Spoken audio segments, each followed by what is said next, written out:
Hola nuevamente, amigos amantes de la animación japonesa y los videojuegos. Soy el genial Chiba Sephiroth. En esta oportunidad quisiera hablarles de Star Wars. Sí, soy un fan consagrado de estas películas y les voy a dar un punto de vista que no se ha dado en redes sociales. Y si se ha dado, debe ser en muy pocos lugares. Primero que todo voy a decir que mi posición con Last Jedi es un poco neutral. No creo que sea la mejor película de Star Wars, pero tampoco creo que sea lo peor que existe. Y voy a hablar tanto de lo bueno como lo malo y de las cosas que me hubieran gustado que pasaran. Para ello debo empezar desde el principio. Al comienzo de estas películas siento que hubo un problema con el plot. El miedo de Disney a que ocurriera otra tragedia con la trilogía de Star Wars era muy grande, y eso llevó a Force Awakens. Force Awakens para mí es una película con mucha acción que desarrolla los personajes y hace que te sientas que estás viendo Star Wars, pero el tema de volver a ser una especie de episodio 4 fue una de las cosas que más trajo controversia. Más que una historia nueva, se apuntó hacia una fórmula que buscaba un éxito en un plano en que no se iba a arriesgar mucho. Sin embargo, con todo y esto, la magia de Abrams fue mantener la narración de la película y un desarrollo de los personajes muy sólido. Last Jedi, por su parte, tengo que ser muy honesto, tiene sus errores y aciertos. Lo que hicieron con Luke fue un riesgo al alejar al personaje del positivismo y desarrollarlo en una forma más oscura, por así decirlo. Fue un cambio que para mí sí hizo clic.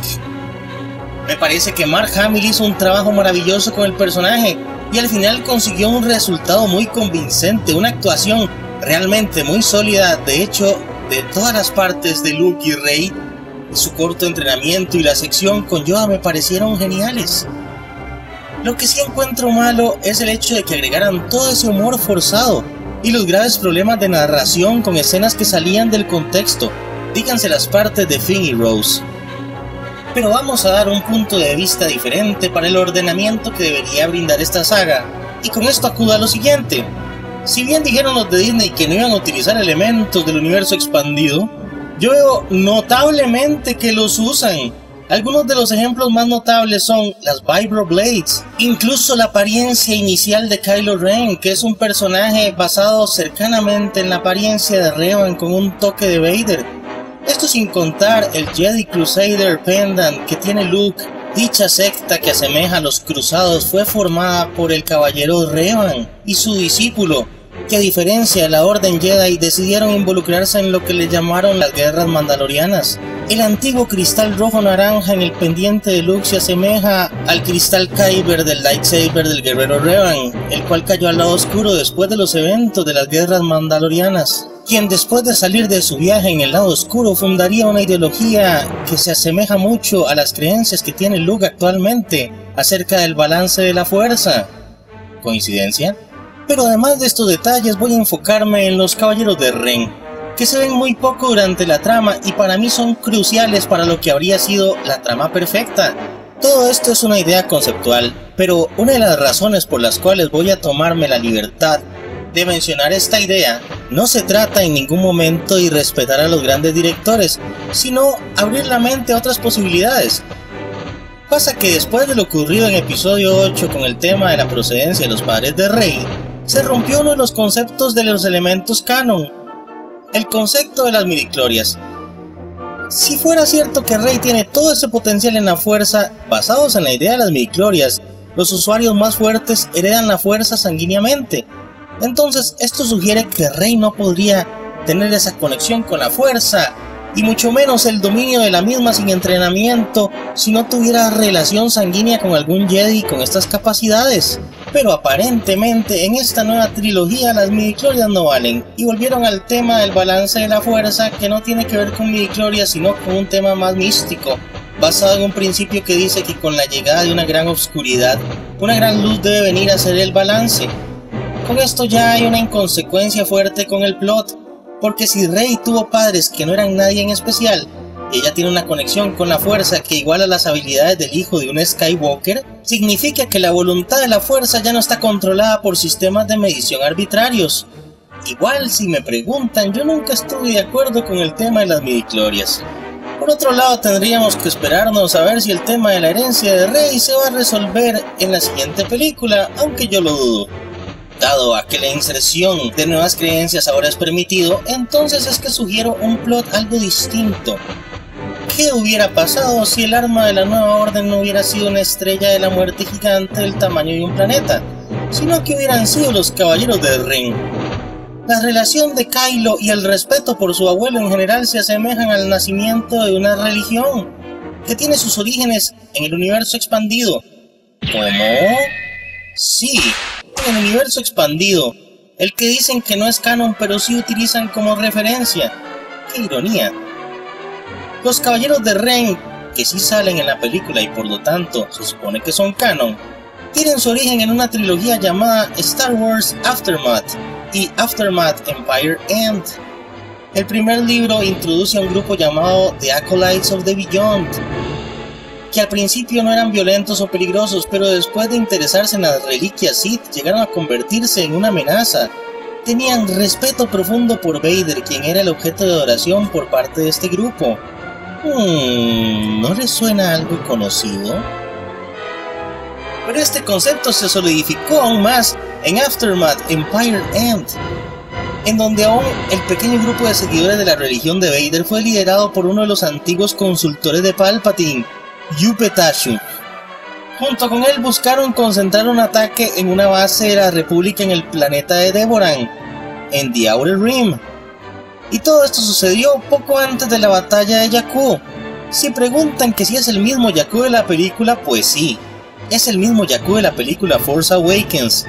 Dicha batalla fue un caos por el dominio del planeta desértico, entre la República y los remanentes del Imperio, que fueron a ocultarse en el mismo.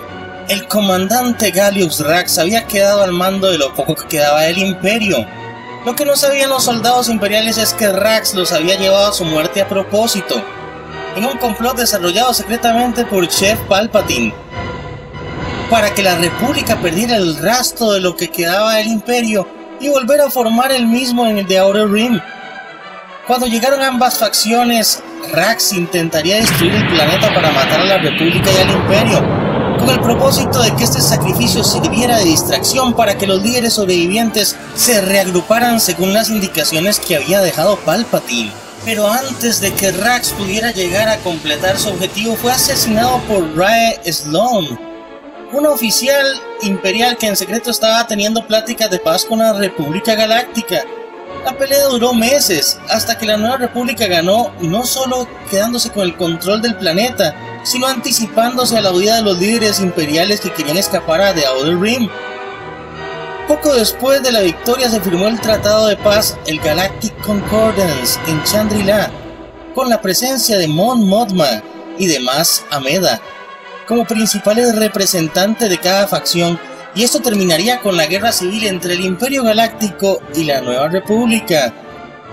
Todo esto lo puse para que ustedes, mis queridos oyentes, puedan notar la gran relación que existe entre la película y este cómic. Pero volviendo a los Acolytes, los mismos hicieron varios ataques en diferentes puestos de la República. Yupe Tashu honraba a cada uno de los miembros con reliquias, armas antiguas o máscaras después de cada conquista.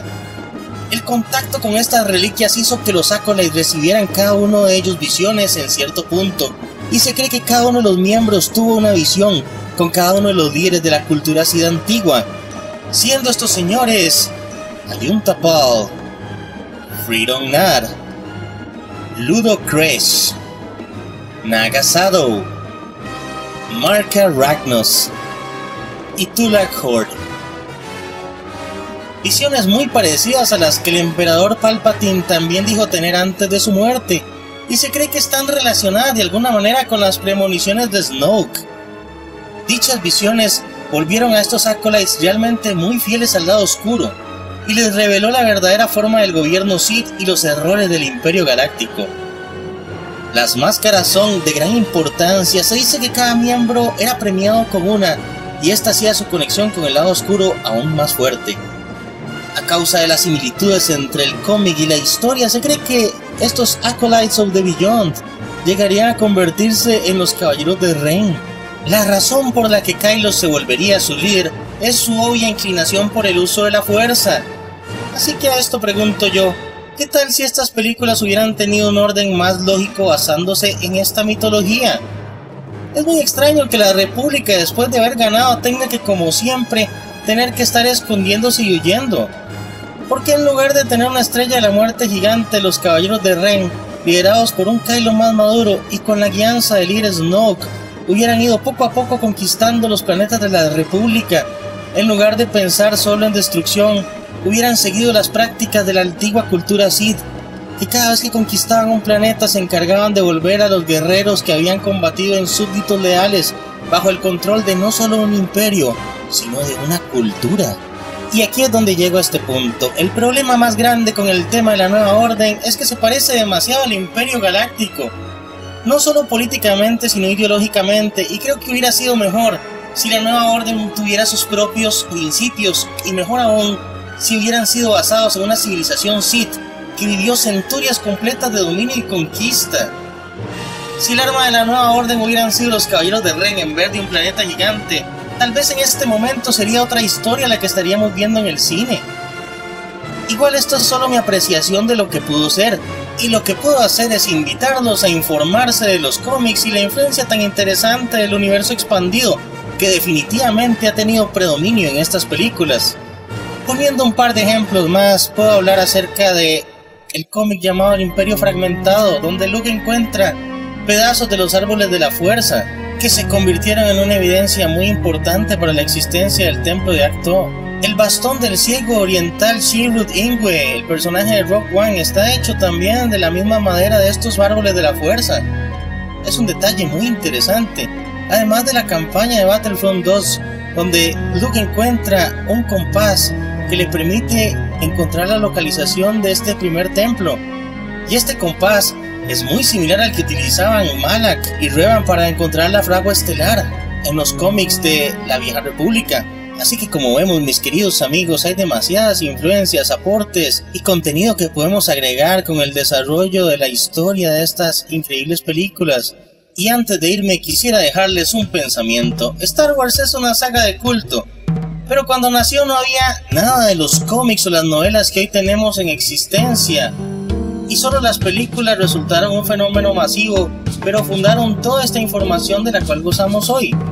Así que debemos entender que para complacer a los fans de Star Wars de ahora es más difícil que en el pasado, que no había nada de lo producido excepto las 3 películas de Lucas, episodios 4, 5 y 6.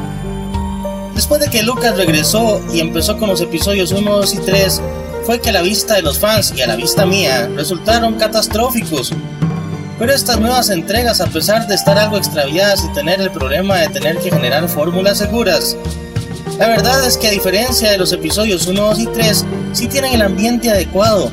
Y no le estoy diciendo a la gente que sean conformistas o que no tengan gusto o apreciación propios, pero sí que sean justos.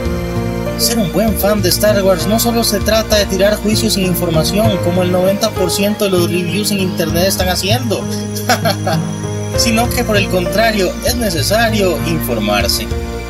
Me despido como siempre diciéndoles que dense la oportunidad de ver series y películas con mayor contenido y valor artístico. Nos vemos en un futuro review y hasta la próxima.